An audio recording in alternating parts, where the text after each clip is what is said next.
Zdaj, ni reklama, ampak jaz tega nisem šel predelovati, ker ne vidim smisla. Pri teh enih sem se učil nekoč tam enega 95. leta firma, ki je od entuzijastov zrasla in je naredila revolucijo na temo zrakotesnosti in difuzijsko odprte gradnje v Evropi. Tako da od tam to vse izvira spet. Jaz sem to nekoč tudi uvažal, pa se pri njih učil po svoje ljudi, zaposlene, takrat smo vozili tja na tečaje, delali zrakotestnost, teorije in praksi in svašta. In takrat sem dobil dovoljenje, da to uporabljam, ta znanja. Sem to kazal že dosti krat, ampak nikoli ni dovolj, ker vidim, še vedno se v praksi srečujemo z istimi vprašanji. Tako moram reči, če sem naprimer predaval enim 1000 arhitektom, pa 1000 inženirjem, pa 1500 tesarjem in gipsarjem, se morda pri eni promili to pozna. Po teh 15-20 letih toliko tega približno v praksi srečujem, ker še vedno funkcionira princip, naredi hitro, pokasiraj pa zgini, potem bomo pa že videli, kako bo. Nažalost. Ampak zato nikoli ni dovolj te zrakotesnosti, ker pri tej gradnji z naravnimi materiali, ki prej to namenjajo predvsem rastlinskimi materiali, so eni detalji lahko mnogo bolj kočljivi, ker rastlino ob prisotnosti vlage mikroorganizmi z veseljem pojedo. Če je celulozna, ne, se razkori, če je škrobna, da, mnogo hitreje. Tako da v bistvu velja za les in vse rastline, vse, kar je iz rastlinskih materialov. Zato je ta zrakotesnost toliko bolj pomembna, spet najbolj pomembna z vidika varovanja našega ovoja, to, kar smo zgradili, pa tudi iz vidika bivalnega ogodja, to boste pa videli tudi zraven. Tako da, naprimer, kako deluje sploh izolativnost in kako jo izmerijo. Izolacijski material dajo v neko napravo, tu je merilna naprava, in v bistvu prepuščajo nek toplotni tok in merijo, kako hitro, koliko toplote pride skozi. To je pač en tak princip. Jaz sem dal nekoč meriti na firmi, ki dela ekstrudirane polistirene, sodržici Fibran, sem dal meriti v okviru enega, točno ta dokument bi lahko, mogoče spomni me, dali na voljo. Spletna brošura industrijske rastline v tradicionalnem stovarstvu na Goričkem prek Mure nekoč in danes in potem sem v bistvu obdelal tradicionalno gradnjo, sodobne pristope in nekaj tega dal zmeriti. In sem zmeral slamnato balo, slama umočena v blato, biloco in pa trstično ploščo. In sem dobil podatke, fizikalne podatke toplotne, na ta način. Tako da te podatke morda in to lahko komu kdaj prav pride, ker ne skrivam tega namenja. No, gledajte, zdaj, zakaj funkcionira izolacija kot izolacija sploh? Ker se zrak premika med delci iz snovi, bolj ali manj, in segreva se delček snovi, pa segreje sosednji delček ali v direktnem dotiku, ali pa preko spremembe preko zraka. Ampak v vsakem primeru se tu skozi prenos toplote dogaja počasneje, če so ti delčki zgoščeni in če ni prepiha, če so zaprti v nekaj. Takoj povem, v njem polover veter, piha do kože, na zebe damo preko anorak, nas ne zebe. Če damo anorak, ki ni paropropusten, takoj zašvicamo spodaj, če damo preko gore, tekst pa diha. To je to, enako funkcionira izolacija. In zdaj pa gremo do konstrukcij in do vseh teh fenomenov. Strešna ali pa stenska konstrukcija se je vseeno. Skratka, željeno bi bilo, da je izolacija čim več, pa da je znotraj in od zunaj z nečim omejena, da ne izpihuje teh toplih delčkov molekul zraka, ki bi uhajala skozi. Toplo po zimi ven, poleti vroče od zunaj noter. Vedno gre od več na manj. Tako kot voda z višjega na niže, tako kot krogla z višjega na niže, tako gre višja temperatura na nižjo temperaturo. Se izravnava. No, tisto je teoretično zamišljen, krasen, prej res. Potem se pa zgodi, da pa tu ni zlepljeno, pa tu ni zlepljeno in na bistvu toplota uhaja tudi mimo tega, kar smo si zamislili. In to zdaj že vidite ves trik vsega tega, kar bom v nadaljevanju govoril. To je teorija, ki jo računamo v računalniškem modelu. To je teorija, ki jo računamo v računalniškem modelu.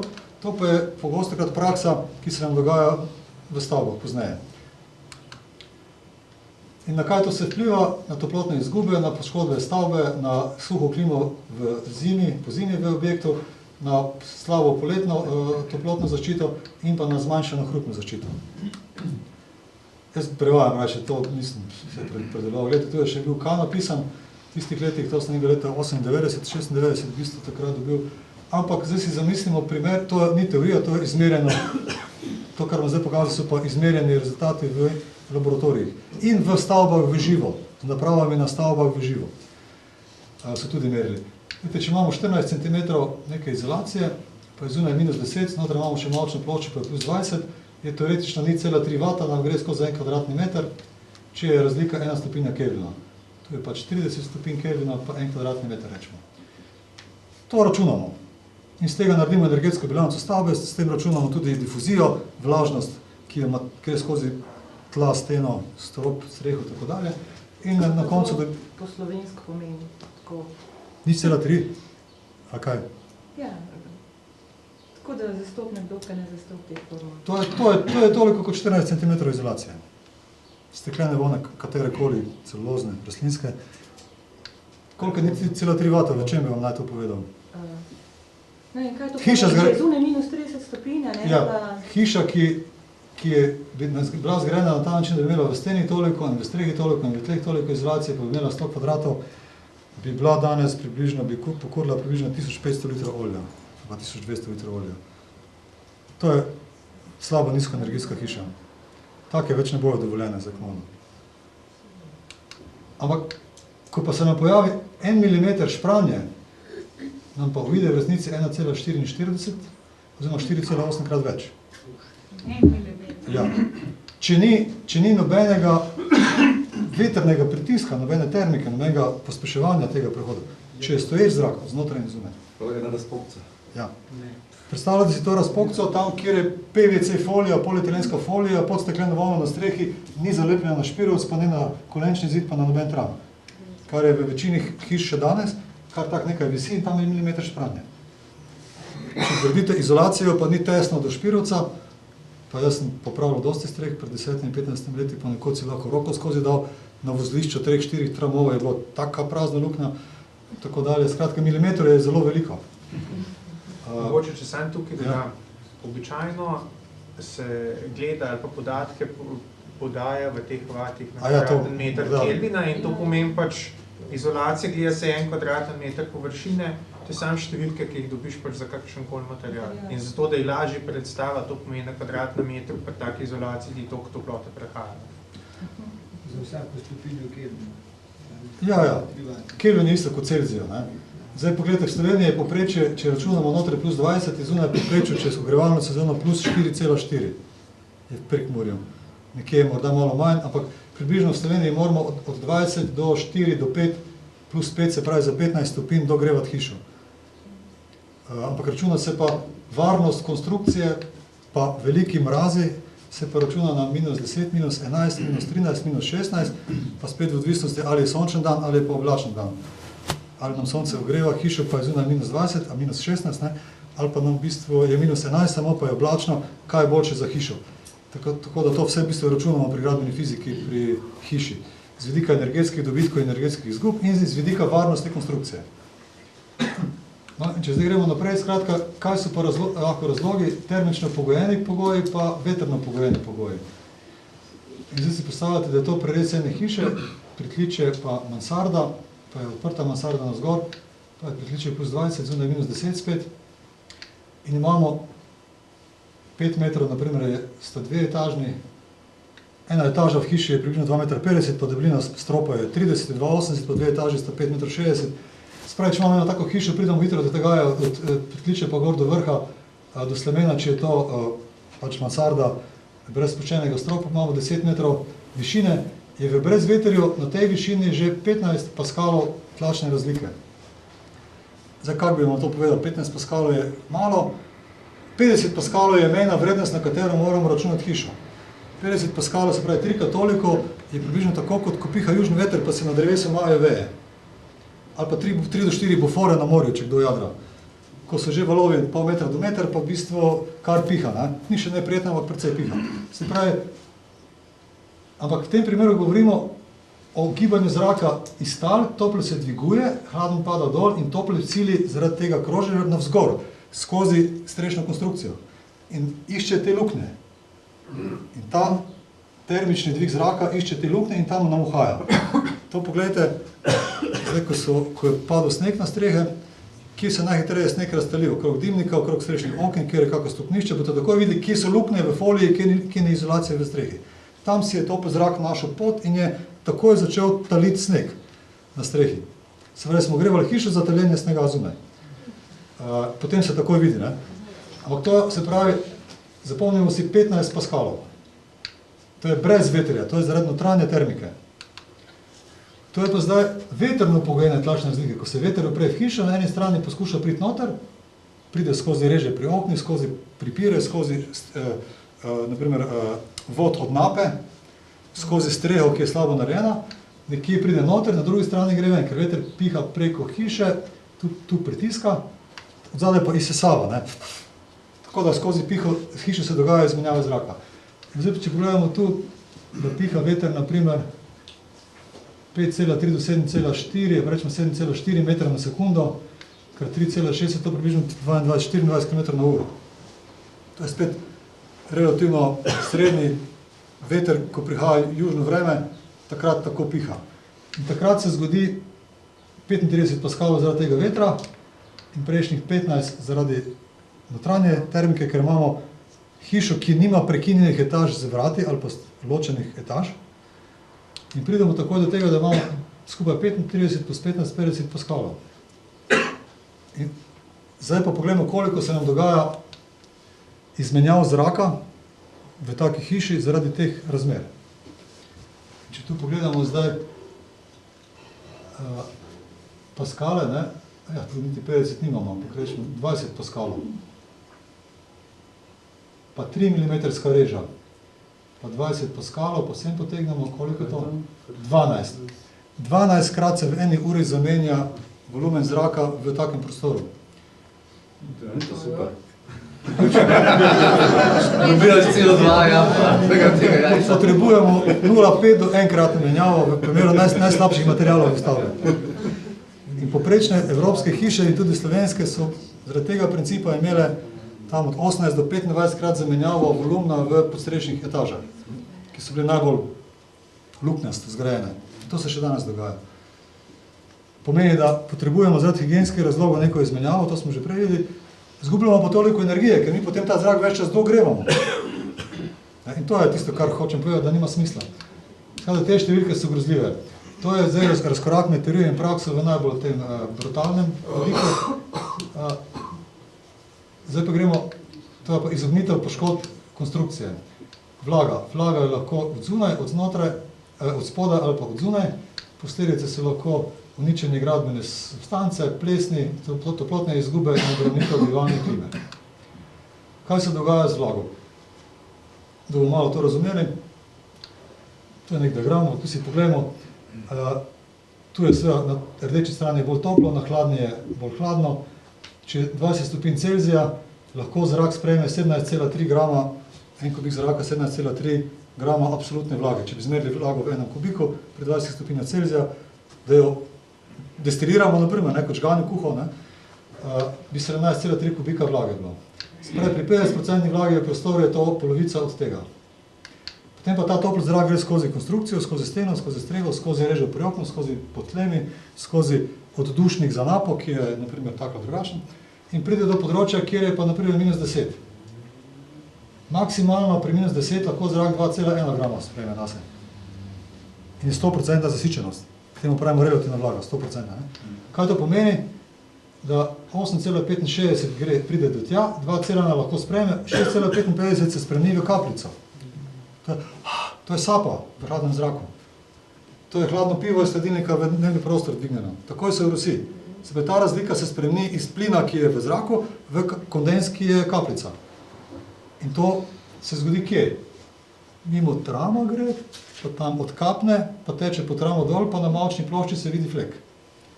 Čez 2 leti pa začne les na gobove narasti. Ker tudi les začne trohneti. To je to. In zdaj, to je krivulja, koliko lahko pri kateri temperaturi vlage se spreme, ampak to je ta fenomen. Se pravi, ko gre topli zrak z vlago iz notranjosti navzven. V tropskih krajih vemo, da je pač 30-35 stopinj Celzija, velika vlažnost, vsak dan pade polnska ploha, zato ker je zasičenost zraka že prevelika, toliko je več ne more zdržati, iz morja izpareva še več, se nakopiči, temni oblaki pade dol in spet se ne boš čisti. To so ti cikli v tropskih padavinskih obdobjih. To isto se nam dogaja z malo drugačno dinamiko v hiši. No in zdaj pa pogledamo spet ta primer, brez reže in za režo. Da ne bom okrog hodil. Če je spet v tem primeru zunaj 0 stopinj Celzija, 14 cm izolacije, veter piše 2 do 3, tlačna razlika 20 paskalov, pa tu je ena močna plošča znotraj, bi šlo skozi 1 kvadratni meter take površine, take kot je tu, v 24 urah pol grama vode. 100 kvadratov, 50 gramov vode, naprimer, ne? 50 gramov je pol decija. Pol decija, ja. Naprimer, zdaj pa imamo spet stanje 1 meter dolga pa 1 milimeter široka reža. Gre pa 800 gramov v 24 urah. To je pa 8 decilitrov, oziroma 8 decilitrov oziroma ena buteljka. Lahko gre, če je ta vlaga notri prisotna. Kje je ta vlaga lahko notri prisotna? Naprimer, tu pod vrhom, pod špicom, kjer se vse gor dviguje s toploto, in imamo tam slabe detajle, ali imamo postrešna okna, okrog katerih vhaja toplota. In ta vlaga tam gre. Ali pa čujem. Tako da, to je lahko v primeru odvisno od danosti teh razmer na licu mesta, ampak to so izmerjeni primeri iz prakse. In zdaj, če nam vsak dan toliko uide, se tam lahko nekaj dogaja in tam lahko začne nekaj gniti. Če nam to uide tako, da imamo mi lesen špirovc, pa neko parno oviro, ki je difuzijsko odprta, naprimer, pa ni dobro zlepljena, pod zadaj imamo izolacijo iz slame ali pa z česarkoli iz rastlin, pa tam vhaja ta vlaga, to vpija, seveda nekaj časa vpija, vse rastlinska vlakna lahko zelo veliko vlage vpijajo, ampak če je to dolgo časa prisotno, lahko začne tam tudi gniti. In to je ta nevarnost, ne? Pri gradnji s slamatim balom je najbolj pomembno, da Avstrijci so naprimer to napravili, kolegi, minimalni protokol sledljivosti za varnost slamatih bal kot izolacije pri gradnji pred nevarnostmi z tega naslova vlažnosti prenešene v stavbno konstrukcijo.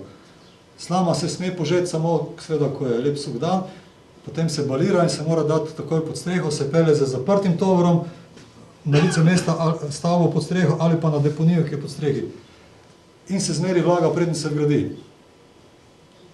Če tega ne vemo, vmes tovornjak se pelje skozi ploho, 100 km daleč pripelje, je slama ta bala vlažna, mi to vgradimo v jeseni, omečemo z materiali, začnemo živeti noter, je drugo leto lahko že madež, čez 5 let je znotraj gnila, začne smrdeti ven.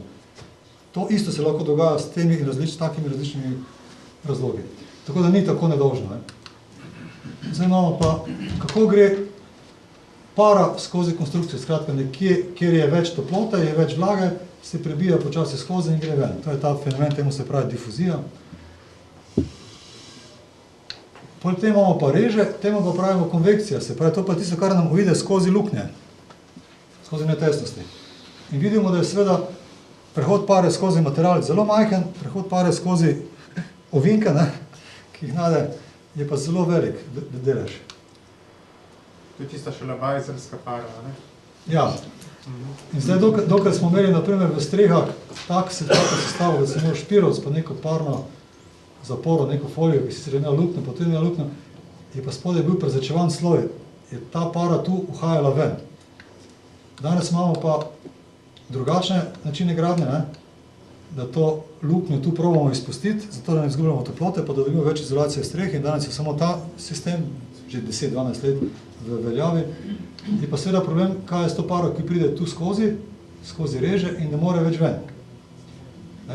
Tu je zdaj to razmerje med tem, koliko vlage gre in koliko jo vide ven. In zelo malo se o tem tu poigrali s temi številkami.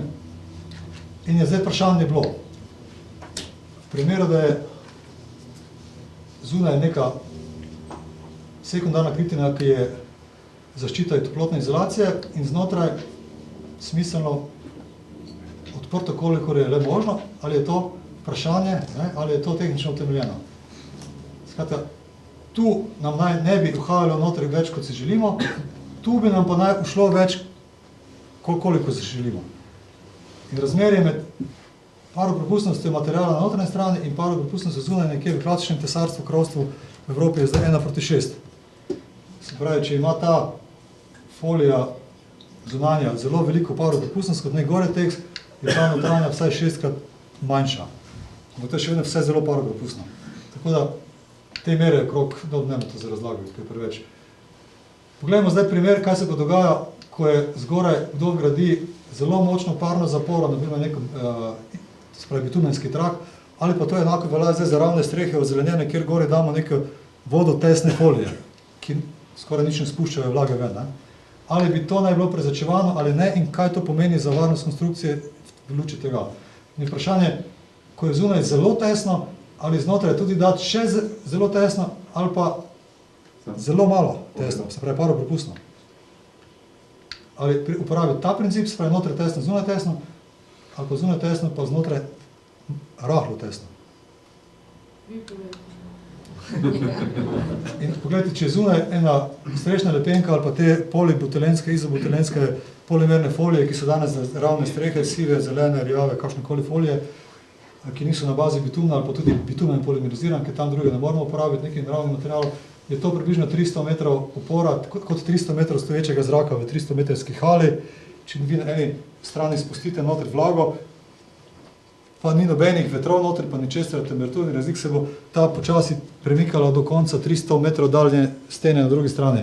Se pravi, ko se izenači vlažnost po celotnem prostoru, temu pravimo upor kot 300 metrov stoječega zraka. Zato je ta enota. Znotraj imamo pa parno zaporo, to je pa ena polietilenska folija, ki pa ima 50 metrov.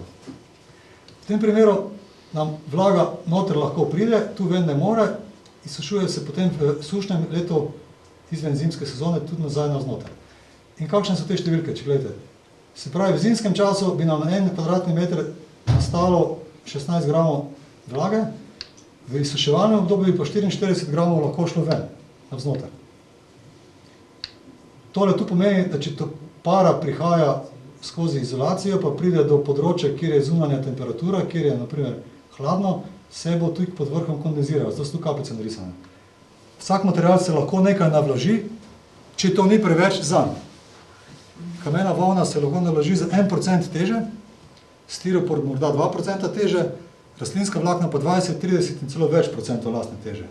Se pravi, delujejo kot goba in imajo veliko shranilo, preden pride do poškodbe in preden pride do zmanjšanja toplotne izolativnosti. To velja za rastlinske materiale. Steklena, kamena volna nimajo nič teh rezerv. Zato pa ne gnijejo, ampak takoj pade kapljica dol. Celuloza, rastlinske vlakna, slama, trstika, konoplja pa vpije, pač malo bolj vlažno, nič se ne pozna, še vedno je toplo, nikamor nič ne kaplja in tam ostane. Pogoj je, da se maksimalno 60 dni po zimi lahko to navlažuje in potem je pa izsuševalno obdobje, ko pride naprimer tako zdaj, zunaj bolj tople temperature, potem pa začne v bistvu ta pritisk iz notranjosti v konstrukcijo se zmanjšuje in se lahko vlaga vrača v prostor in se nadaljuje obdobje izsuševanja. In preko poletja, če se to izsuši, se ni zgodilo konstrukciji nič. Ta princip je v bistvu zapisan v gradbeno-fizikalnih normativih. No, toliko, da vemo, skratka, v tem primeru, ki imamo zelo tesno konstrukcijo od zunaj in od znotraj, so te številke takšne, zelo majhne. Ampak imamo 28 gramov rezerve. Se pravi, več lahko izpari, kot pride not. Smo na varni strani. Zdaj imamo povratno, če je zunaj spet zelo tesno, znotraj pa paropropustno, tu imamo za 2,3, se pravi približno koliko, 22-23 krat bolj propustno, lahko pride zelo več vlage noter, 312 gramov, ampak lahko pa odide mnogo več ven. In imamo 300 gramov skoraj rezerve na kvadratni meter, take konstrukcije. Se pravi 10-krat toliko. Samo je to razmerju, mislim, ker razmerje je približno gliha, ne? Ja, ne, to je absolutna količina. Že, ampak če deliš recimo 312, 607 ali pa v prejšnje številke, prideš približno isto. Ja, ampak pomembno je, koliko imamo mi rezerve vlage. Koliko vlage lahko gre ven. 300 je lahko odide ven. Pomeni, da smo, tam pa je lahko samo 28 šlo ven. Ja, sem se tudi manj noter. Ja, ampak počakaj za še malo.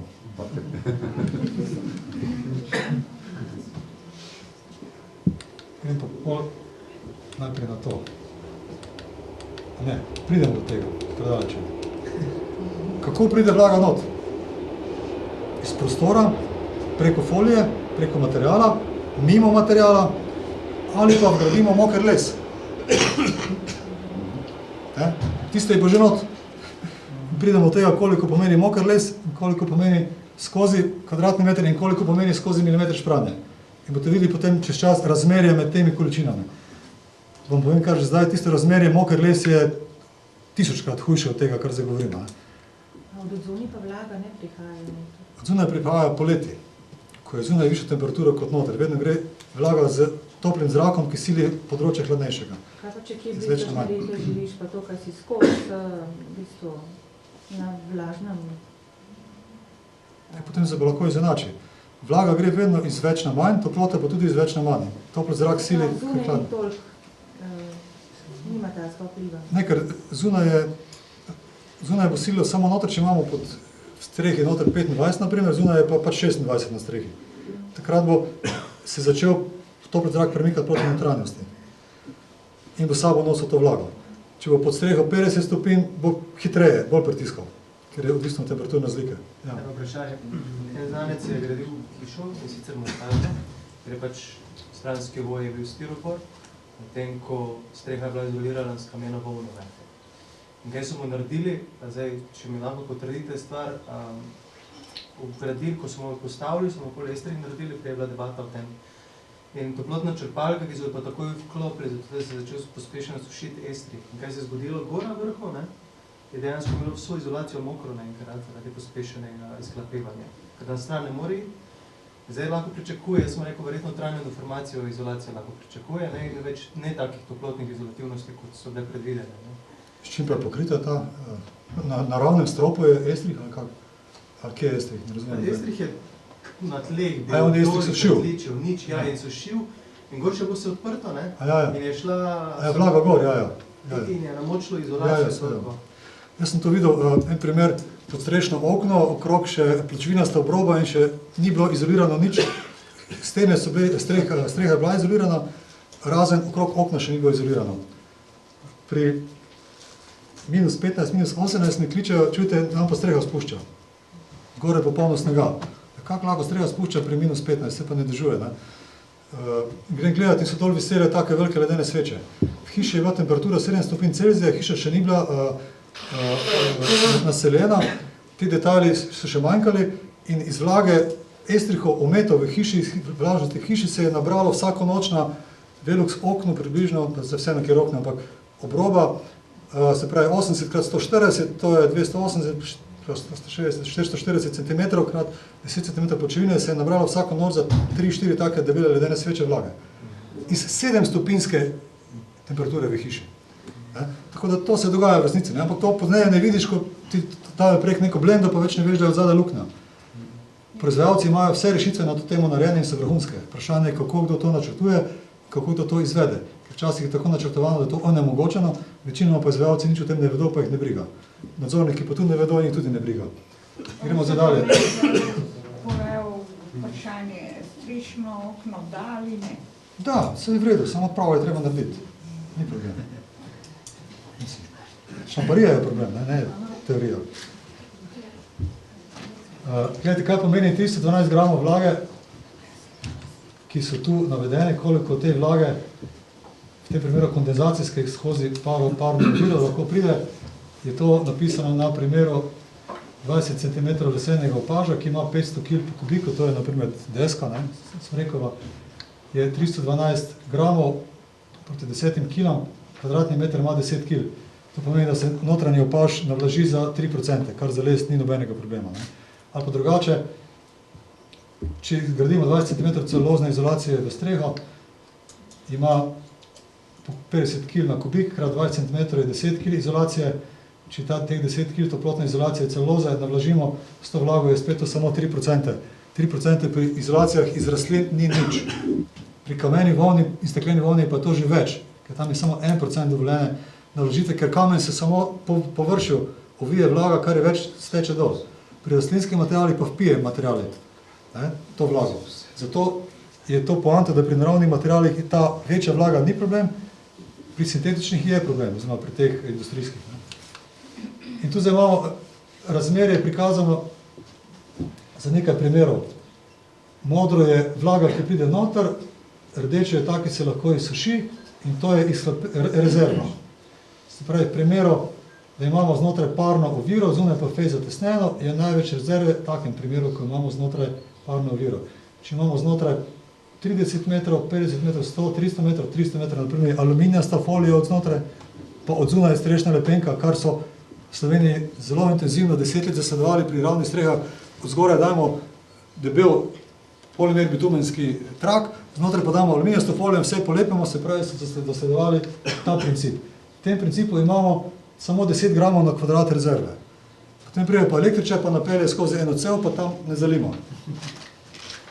Halo? Mi smo že porušili ta princip, ker kar pride noter, ne pride ven. Če pa še vnesemo moker les noter, je pa hudič takoj. In zdaj gremo naprej. To bom te številke malo spustil, to morda drugič. Aha, obremenitev z vlago izolacije preko gradbenega lesa. Na primer Špirovci 8x18, na razdalji 62,5 do 81,5. To je zdaj nekako tako običajen primer gradnje v stenah ali pa po strehi pa še dodajam kaj. In pogledajte, če se les posuši za 1 odstotek, je to 100 gramov na kvadrat. Se sprosti. Če se les posuši za 15 odstotkov, je to 1,5 litra na kvadrat. Sproščene vlage. Koliko je vlažen les, ki pride v Sloveniji na gradbišče v strehu? 35 do 45 odstotkov, 99 odstotkih primerov. Les, ki je požagan, pa čez mesec dni v strehi ima 45% vlage in več. Les tram, take vrste, špirovc, ki leži na zraku, da se suši, iglast les odda vsako stran konstrukcije tramu, centimeter na leto se posuši. No? Trd les se posuši 5 mm na leto. Se pravi 16 na 20 tram. Se bo 16, če iz iglastega lesa sušil 8 na vsako stran, 8 let vsaj. Če je trd les, se bo posušil mnogo dlje. Zato mora recimo sušilnico. A pa mora biti prav čez posebno večino vlage. Ja. Ja. Pa tista vlaga je celično vezana, pa še nekaj časa, čez nekaj let, 10 let, pa let se pa sprosti in tudi gre ven. Tista 2 dni noben ne bo trofil na trgu. Pa žagarje pa tudi ne bo, ne briga, nekako so ves biznis. Tako da, gledajte, realno je tam med 1,5 do 3 litra na kvadratni meter mi vnesemo vlage skozi mokre ostrešja. In zdaj, če to vnesemo še v stene in v strop, kar jaz nažalost vidim pri večini graditeljev hiš z naravnimi materiali v Sloveniji tudi, ne, potem dobimo te razmere. Zdaj pa pogledamo, kaj to pomeni. Preko difuzije, se pravi skozi folijo, koliko se prebije vlage. Pri parni oviri, ki zelo odprti, to je 2,3 metra, mora biti to napaka, gre 5 gramov v enem 24 urah skozi. Ne? To računamo v gradbeno-fizikalnem računu, ki ga potem priložimo na črto za gradbeno dovoljenje in ko tam izpiše ustreza, se bo izsušilo toliko, kot se lahko ne blaži, dobite vi gradbeno dovoljenje. To je tam del elaborata. No, potem pa se zgodi v praksi milimetrska fuga. Pa pride na kvadratni meter še 800 gramov zraven. Tega pa ni v nobenem izračunu. Potem pa se zgodi še 100 gramov za vsak procent mokrega tramu, ki ga vnesemo v konstrukcijo. In zdaj vidimo, da tu so kapljice narisane kot črtkana, para narisana kot črtkane črte, tu je že precejšen tok, tu je tu polno vlage in vse skupaj to seštejemo, imamo tu polno vlage in tu polno vlage in polno kondenza. Dobro, znam to ni vse naenkrat, tiste lesne, ko piše 100 gramov na kvadraten meter. Ja. Stvar, v kakšnem času se spusti? Če se posuši za 1 odstotek, je to 100 gramov.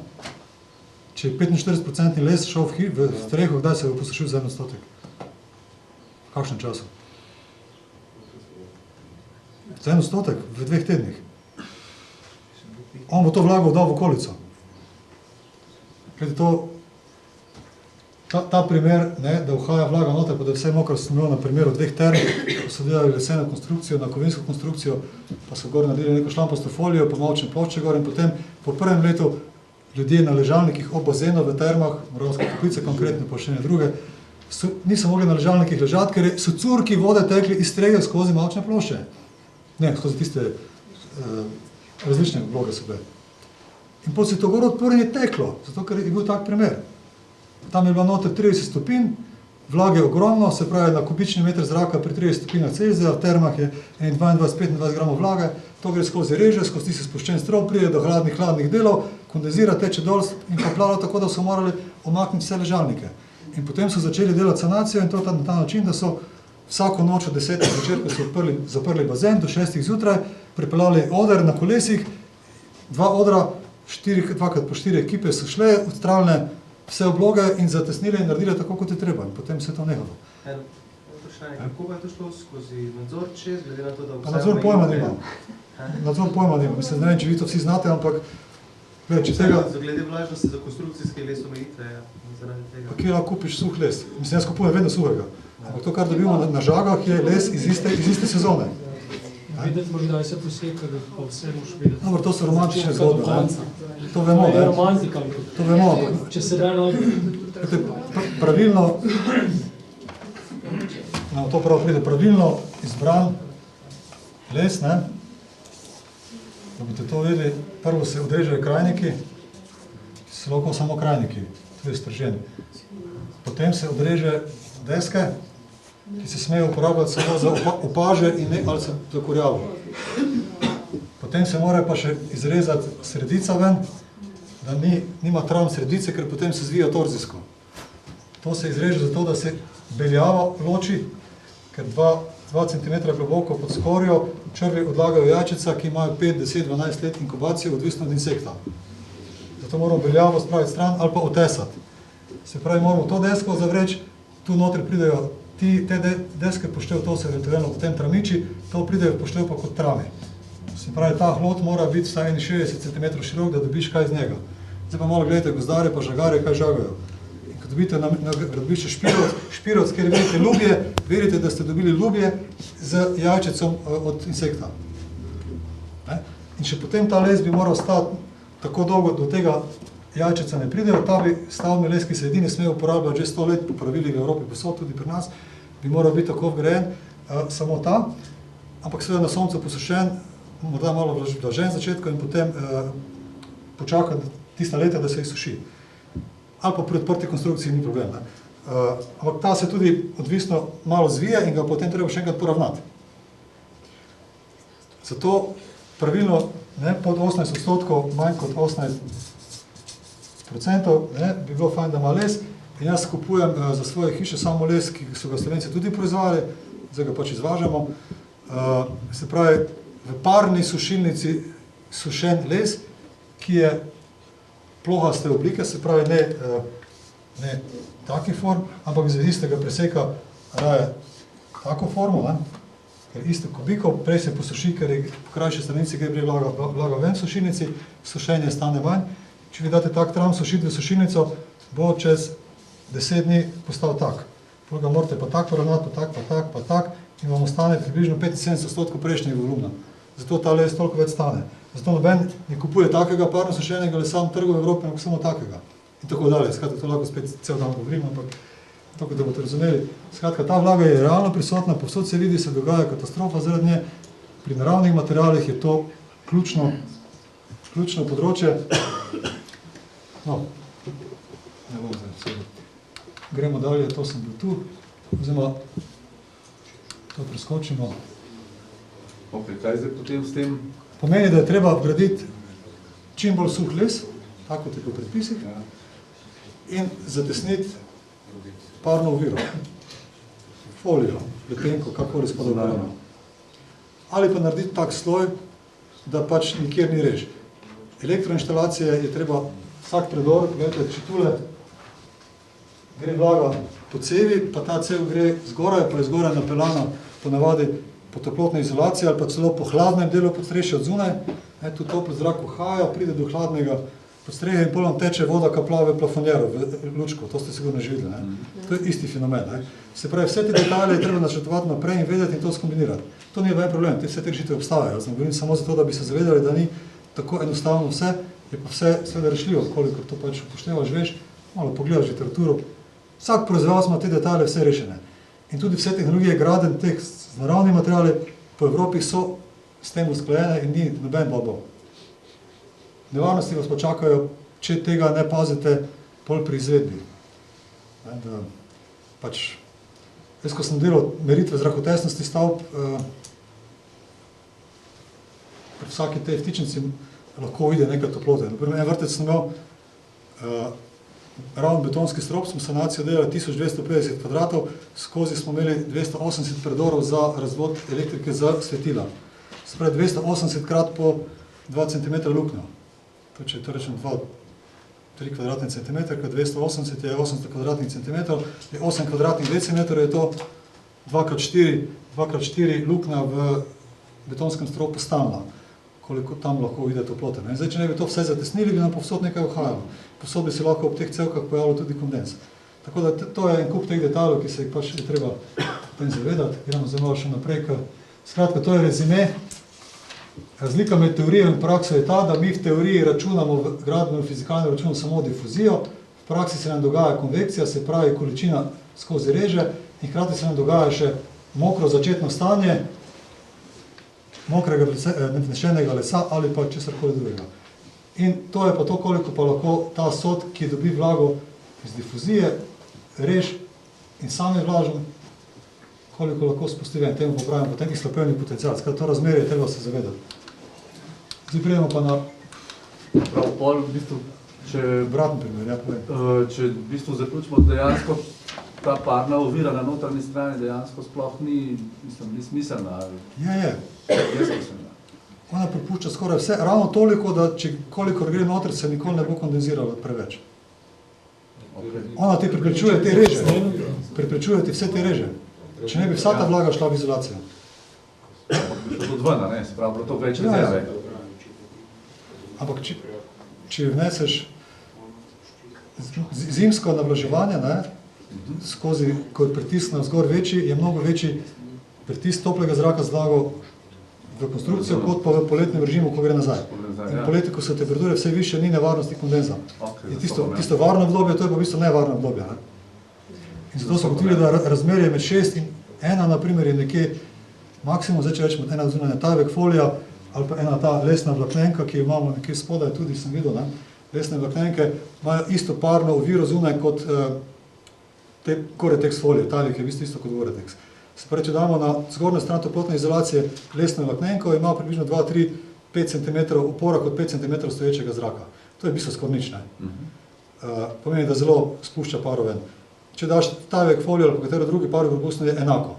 Razlika med sintetično folijo in lesno vlakneno sekundarno kritino je ta, da lesno vlaknena sekundarna kritina vso to vlago lahko vpije nase in se nič ne zgodi, pri tajveku pri iste obremenitvi bo pa takoj kapljica in bo takoj dol padla. Kje? Tik ob tramo, kjer slučajno nismo ravno vrezali izolacije. In gre mimo izolacije, mimo parne ovire, če je ni. Za pol prsta debela luknja pri spoju špirovca in škarnikov, ker je pač izolater še bil malo šlampas, tam uide okrog in pride takoj do zunanje površine, do sekundarne kritine, kjer je po področju hladnega zraka in tam kondenzira. To lahko vidiš ponekod pri, ko v bistvu kaplja iz nosov strešnikov, kjer imaš, na primer, podstrešje, ki še ni izolirano, ali pa je hladno podstrešje, prepihovano, pa imamo, na primer, primere jesenskih inverzij, pa po noči megla in mraz, čez dan pa sonce. Takrat tudi na tej kritini, ki ne spušča od znotraj vlaga, ki je prišla kot megla noter, kondenzira na strešniku, odkapne pri ležišču, pri nosu dol in vidiš tam madeže na lesu, na letvah. Ali pa pada dol, na primer, na nek mavčni strop, pa s tem spodaj vidijo foto. Ja, tudi tramovi, v bistvu, sosesti, ne? To je ta fenomen, ne? Ja. Malo vrtim, ampak pač pri zgornji, če imamo pa neko zaprto sekundarno kritino, je pa v bistvu od spodaj, če sem vas prav zastopil, boljš dati pač parno oviro, kot pa parno zaporo. Ja, ampak mora biti zatesnjena. Obe dve morata biti zatesnjeni, to je pa predpogoj, ne? Tudi če ni zatesnjena, se lahko večna izsušina vznotraj, se pravi, v vsakem primeru je parna ovira prednost pred parno zaporo. To je bil za obratno primer. Gledajte, ko hladen zrak zunaj vdira navznoter. To pomeni primer po zimi zunaj, pa naprimer, da veter piha. hišo piha, na drugi strani pa izsesava. Se nam pa kaj dogaja? Če imamo 80% vlago pri minus 10, je to 1,7 grama na kubik vlage. In zdaj ta vlaga nam pride skozi reže pri oknih, ali pa okno odpremo, naprimer, pride v hišo. Ali pa tudi skozi strešno konstrukcijo pride skozi. In pride na temperaturo plus 20 stopinj Celzija. 1,7 grama vlage, ki je prišlo noter, pri potencialu, da je 100% vlaga pri 20 stopinjah Celzija lahko toliko vlage nase vzame, je samo še 9,9% delež. Pomeni, da se nam zrak po zimi suši, kolikor nam prihaja ta prepih skozi konstrukcijo. Se pravi, pri netesnih, to je zdaj dodatno odgovor, ne? Pri hišah brez parne ovire ali pa konsistentno izvedenega ilovnatega meta ali katerega koli drugega, se nam po zimi dogaja izsuševanje vlage v prostoru. Zdaj pa pridemo še do naslednjega. Poleti, to je zdaj po zimi, to je za ta fenomen, ne? Pa imamo pa zrakotesno za jamstvo poletne zaščite, ali pa zapustu, to je fazni zamik.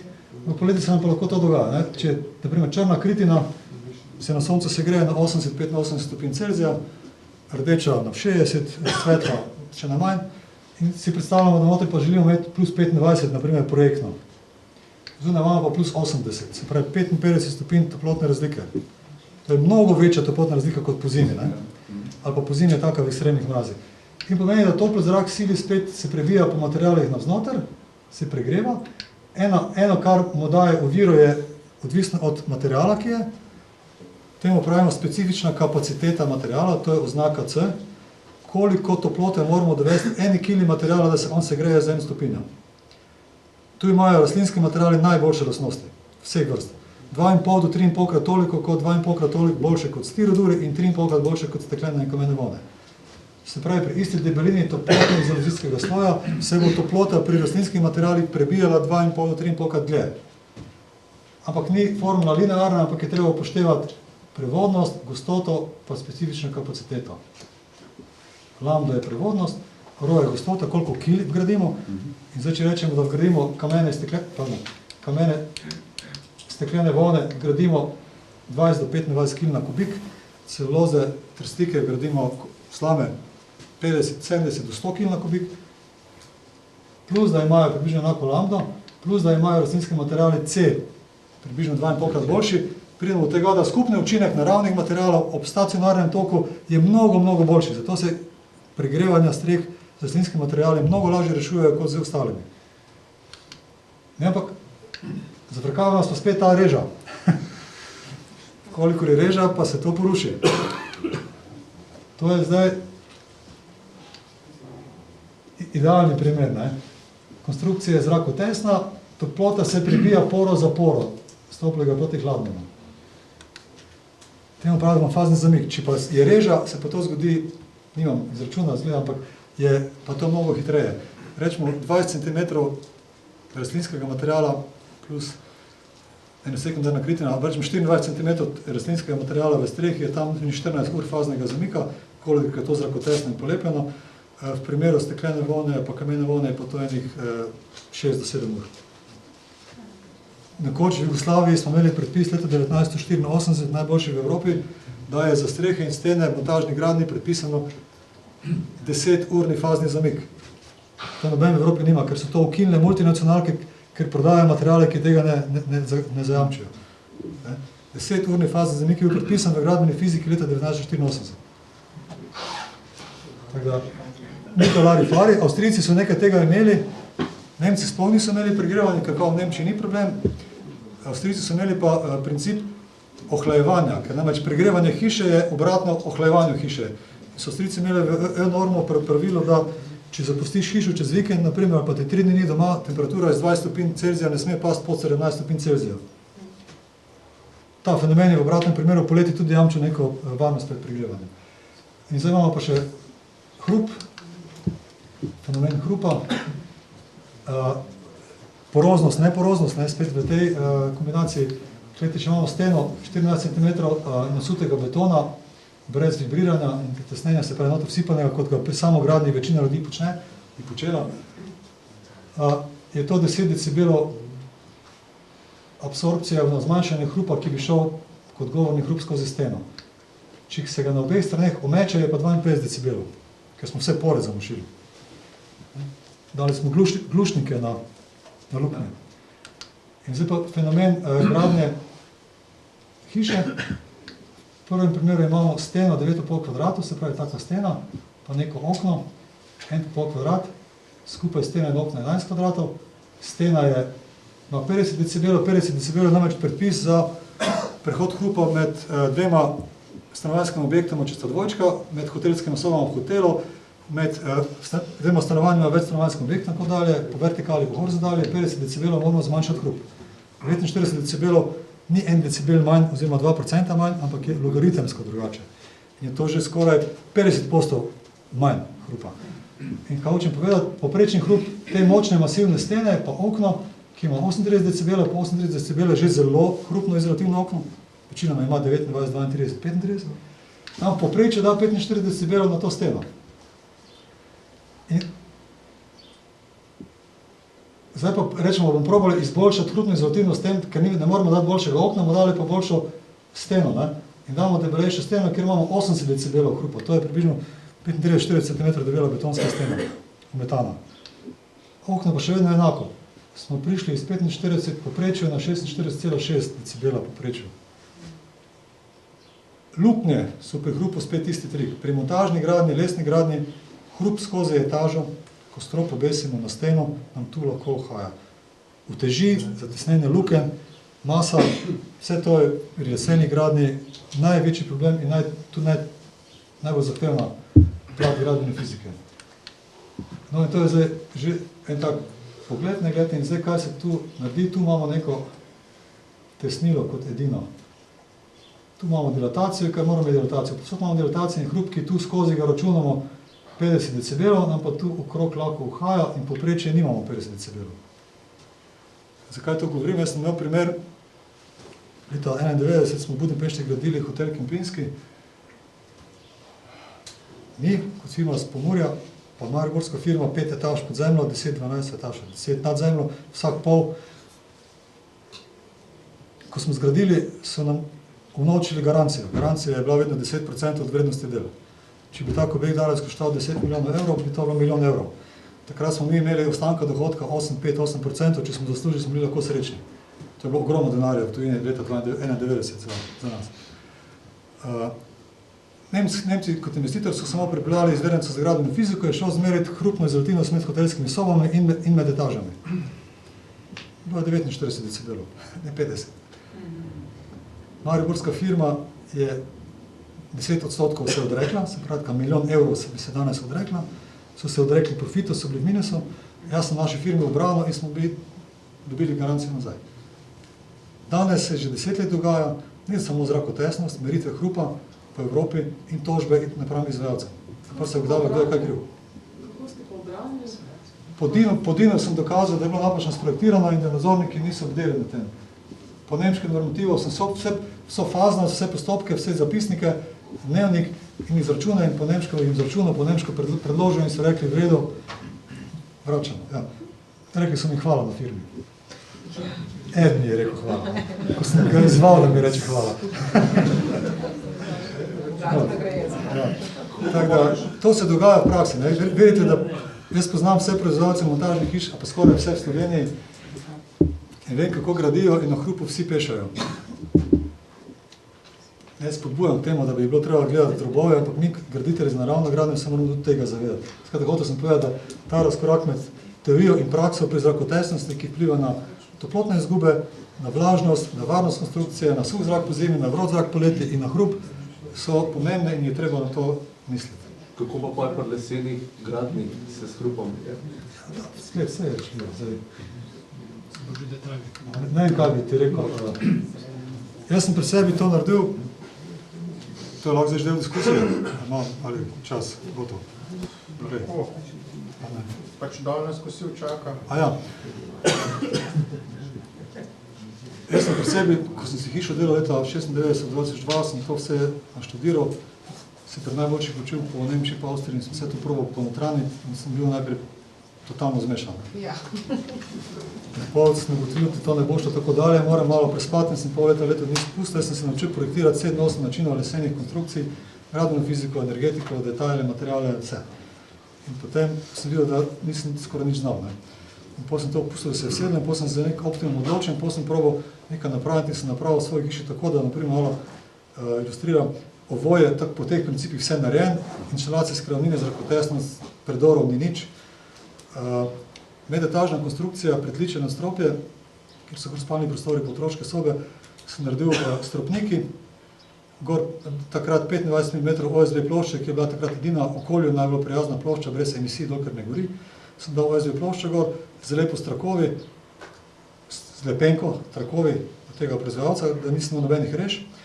Potem sem gor privijačil tramiče 8x5, leže skratka, tako, katere sem podložil s 5 mm plute, da sem ločil še to od prenosa hrupa preko vijaka, in sem to zvijačil noter, tu je bilo ta OSB, potem sem pa tu vmes nasul 5 cm peska, puconskega suhega peska, ki je imel najboljšo segregacijsko krivuljo, peski se morajo sejati po principih krivulje, debelin peska je zraven, da imaš čim...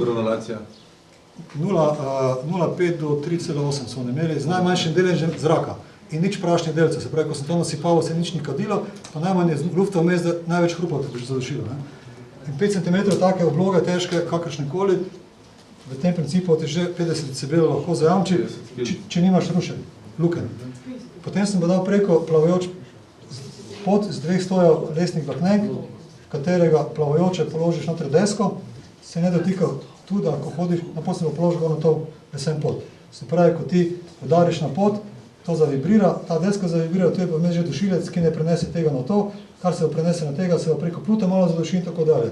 Tako sem v bistvu in maso in dilatacijo naredil, ta stropnik je tudi pol stropnik, je pa še spodaj potem z oblogo z lesena narejen. In funkcionira odlično. Kaj pa narobenih? Sem zatesnil zgoraj, pa spodaj, pa vmes noter naphal kokosova vlakna, tisto režem. Takrat sem ugotovil, da kokos v Sloveniji obstaja že 25 let, še več. Podjetje kokos pomislaš si, kokos je sam Slovenjgradec dela največ polizdelkov iz kokosih vlaken in so to tam prodali odpadke za džabe, sem skoraj dobil in je odličen, da vse odporn, lahko tudi nabašiš noter kaj drugega, ampak kokos je v bistvu ni odporna na mene mikroorganizme, tudi zlage vodi lahko stoji, pa se mu nič ne zgodi. Kot predivo dobiš ostanke, trgance, eno tako bavo, pa to cefraš, narediš take kodre, pa z lesenim, dletom kalafataš, zabašaš not in narediš elastično napeto fugo, lahko tudi s konopljami lahko to narediš. In sem v bistvu ta hrup okrog sem zadušil zgoraj za lepo, pa še maso plus dilatacijo gradil.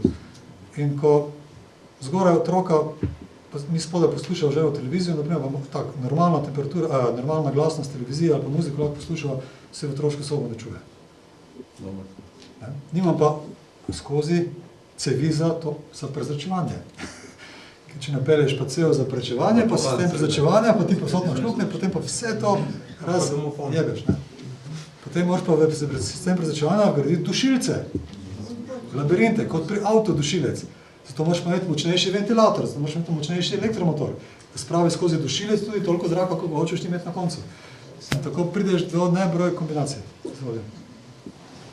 No, dajte, ker je prej, ne vem. To, ker ste ravno rekuperacijo omenili, kakšno je pa vaše stališče do tega centralnega sistema, ker prej ste omenili samo to lokalno rekuperacijo, prejšnjo predavanju.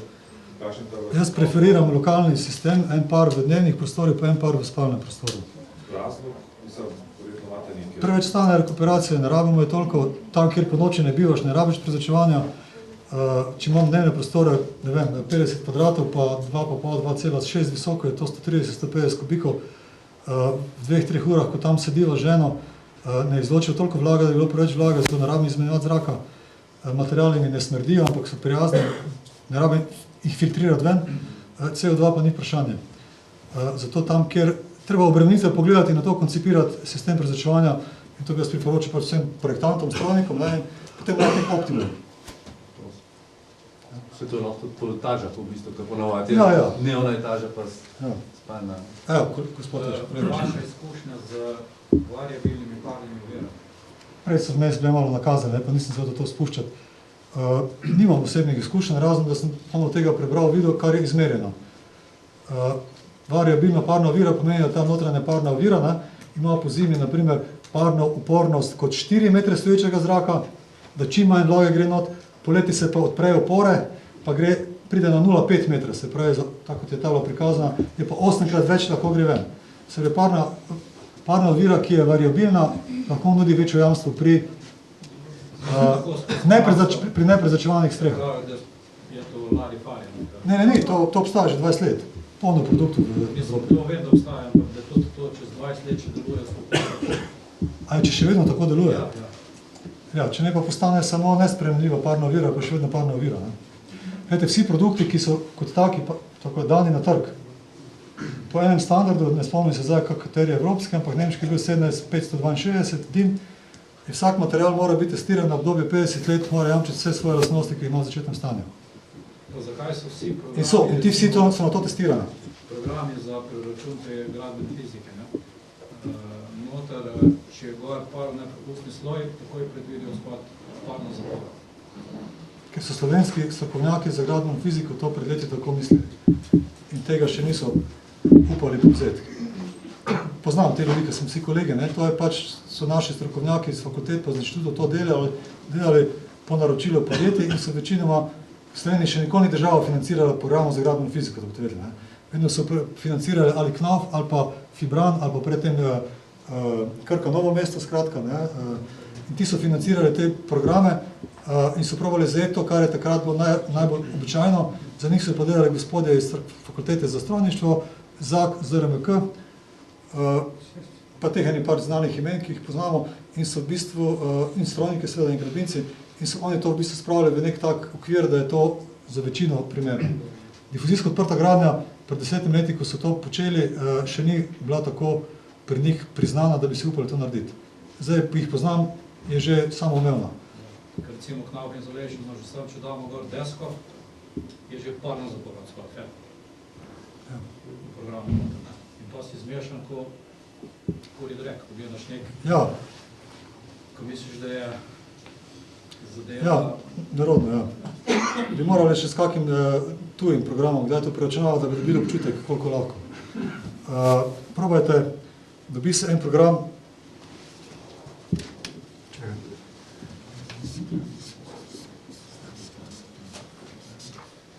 dvojni v UFI 4. Za gradbeno fiziko, mislim, da je to inštitut v Düsseldorfu, ali Dortmundu, v zadnjem štatu. V UFI 4 je program, kjer ti računaš dinamične procese v prerezu. To, kar imamo vse v programu, so statični procesi. Zunaj minus 11, noter plus 20, toliko vlaga in kaj je v tem primeru. Kaj je v tem primeru drug dan, če se zunaj spremeni temperatura, nas ne briga. Mi smo vzeli radikalne predpisane razmere. Kaj je, če je več, huje od tega, nas tudi ne briga, smo pač zajebali. Zato obstaja dinamični račun v gradbeni fiziki tudi, ki pa upošteva lokalne razmere, padavine, vetrove, iz ure v uro in to lahko 30 let zapored iteriraš in dobiš ti v bistvu krivulje odziva na uro. To na ZRMK-ju imajo, Miha Praznik tak program ima, oni to lahko tudi izračunajo. In ko greš ti enkrat s tem programom, ki ga pa lahko dobiš za eno leto za 100 demo verzijo, in je notri, so klimatske razmere, mislim, da za voz v Švici, se pravi 1700 metrov visoko, 2000 mm padavin, nižje temperature, kar pomeni, da so razmere zelo hude. In v Sloveniji nikjer v naseljih nimamo tako hudih razmer. In če tiste razmere vstaviš te podatke, vidiš potem izpise, koliko si na varni strani v resnici, ker tak program in drugi programi so pa na 99,9% natančni. V praksi preverjeno. Isto je za gradbeno fiziko, jaz ne računam več, ker to pač ne delam, ampak energetiko, jaz pač delam po THTP-u, za passive house projektirans paket, ki je pa tudi 99% natančen glede energetike.